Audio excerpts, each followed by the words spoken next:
Is it time to ban killer robots? A new national campaign headed by Human Rights Watch and the Nobel Women's Initiative says it is.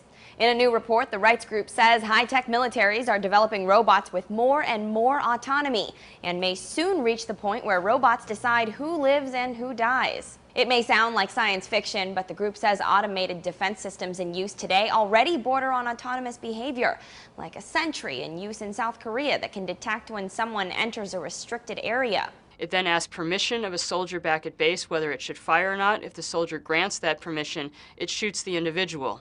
Our concern is that that permission may not always be required. The group raises two main arguments against fully autonomous weapons: decision-making and accountability.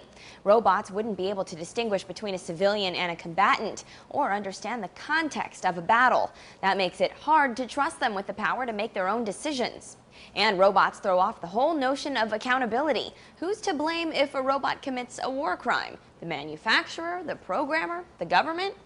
Human Rights Watch says this report isn't about drones because drones still have a human pilot, but they're looking ahead to the day that isn't the case. When will that be? One of the authors tells Democracy Now! Most roboticists think it will take at least 10, maybe 20, 30 years before these things might come online, although others think that more crude versions could be available in just a number of years. With the technology decades away, the campaign may seem a little over the top, but a writer for VR Zone says we've gotten out ahead of destructive technologies in the past. It is important to note that the banning of weapons in space was a serious issue in the early 1960s, but many at the time thought the idea was a bit paranoid. Nevertheless, a treaty was made and now has over 100 nations agreeing to it. But not everyone agrees so-called killer robots are a bad thing. The Economist's digital editor Tom Standage argued there's actually an ethical case for taking some moral decision-making out of human hands. If you could build robot soldiers, you'd be able to program them not to commit war crimes, not to commit rape, not to burn down villages.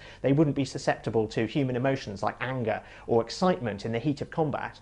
While there may be good points on both sides, Human Rights Watch is definitely right about one thing: these technologies are on the horizon. A writer for Slate says it's time to have the discussion.